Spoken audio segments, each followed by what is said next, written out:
আসলাম আমাদের সুপারি বাগানে কিছু শাক তুলতে এসে দেখি আমাদের পাশের জমিওয়ালা কি সুন্দর শাক বুনছে। এখানে লাল শাক, মেথি শাক, সরিষার শাক, আর সরিষার শাকে দেখেন সরিষার ফুলগুলো ফুটে কি সুন্দর হয়ে আছে।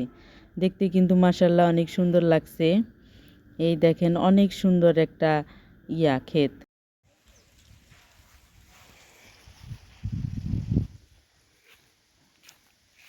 আসসালামু আলাইকুম, আশা করি সবাই ভালো আছেন। আমাদের সুপারি বাগানে এই যে কিছু কুমড়ার গাছ লাগাইছি, এই যে একটা, ওই যে আরেকটা, ওই যে আরেকটা।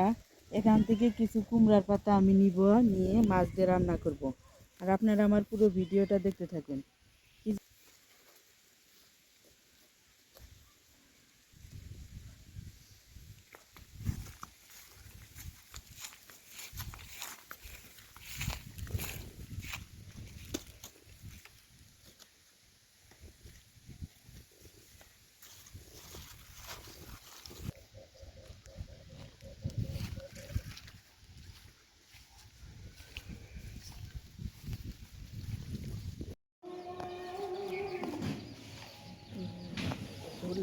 আমার আজকে রান্নার উপকরণ লাগতেছে কুমড়ার শাক, একটা আলু, আর এই যে টমেটো। এগুলো এখন আমি কেটে নিব, কেটে নিয়ে আমি রান্নাটা বসায় দিব।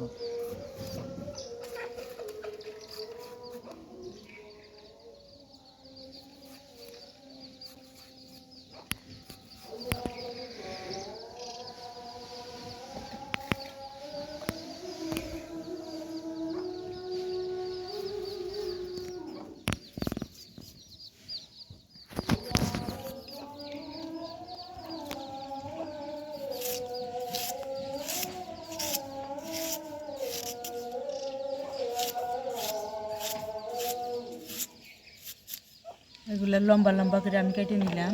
এগুলো কিন্তু ধুয়ে কাটতেছি আমি।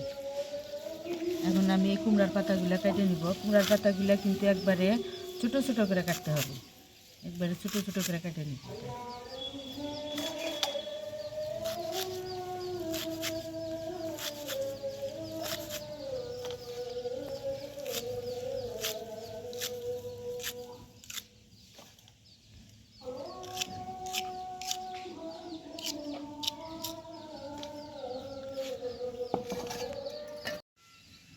আমি এই যে সবগুলা তরকারি কাইটে নিছি, শাক, আলু, টমেটো। আর এই ট্যাংরা মাছ দিয়ে কিন্তু রান্না করব। এই ট্যাংরা মাছটা কিন্তু আমাদের দিঘি থেকে মারা হয়েছে, সেগুলাকে কুটে ফ্রিজে রাখা হয়েছিল।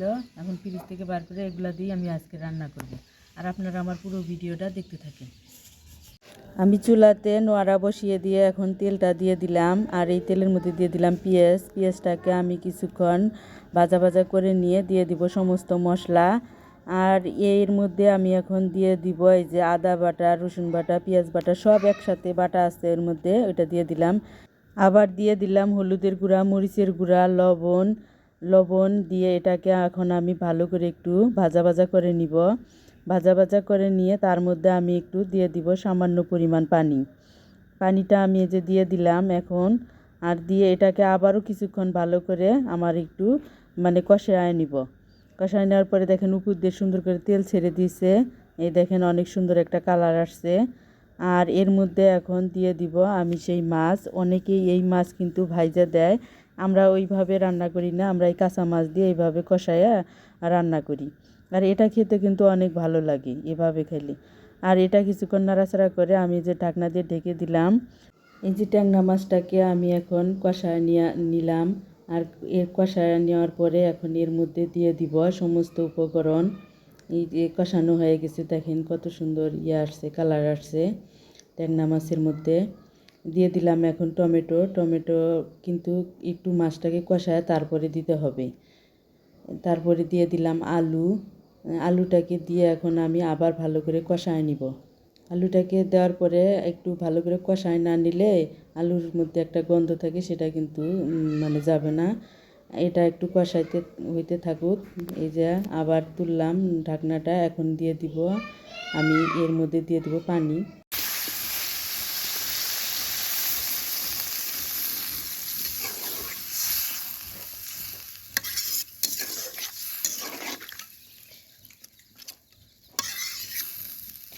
তাই ভালো জিনিস তরকারির ঝোলটা টকবক করে যে ফুটে উঠছে, এর মধ্যে আমি একটু কিছু নাড়াচাড়া করে এখন এর মধ্যে দিয়ে দিব সেই শাক, কুচনো শাকটা।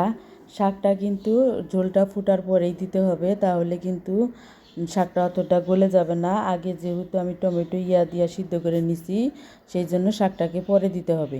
পরে দিলে হবে কি, শাকটা অতটা সিদ্ধ হবে না, আর খেতেও কিন্তু ভালো লাগবে। আর শাক বেশি সিদ্ধ করলে কিন্তু খেতে বেশি ভালো লাগে না। এখন এই যে আমার তরকারির ফাইনাল লুক, এই দেখেন কি সুন্দর কালার আসছে। তরকারিটা কিন্তু হয়ে গেছে, এখন এটাকে আমি এখন নামায় নিব। আর এই যে শীতের জন্য তরকারির মধ্যে খুব ধোঁয়া ওঠে, ধোঁয়া ওঠার কারণে মনে হয় কিছু দেখা যায় না, এরকম হয়। প্রায় রান্নাতে এরকম হইতেছে এই শীতের কারণে। এই যে তরকারিটা হয়ে গেছে আমার, এই দেখেন কত সুন্দর একটা কালার আসছে। আর এই ট্যাংরা মাছটা অনেকেই ভুনা করে খায়, ভুনা করে খেতেও কিন্তু মজা লাগে। এই যে আমি নামিয়ে নিলাম ট্যাংরা মাছটা, অনেক সুন্দর একটা তরকারি। এইভাবে আপনারা বাড়িতে বানিয়ে খাবেন, দেখবেন অনেক মজা পাবেন। আর আমার ভিডিওটা আপনারা একটু লাইক করে দিয়েন, কমেন্ট করেন আর সাবস্ক্রাইব করে দিয়েন।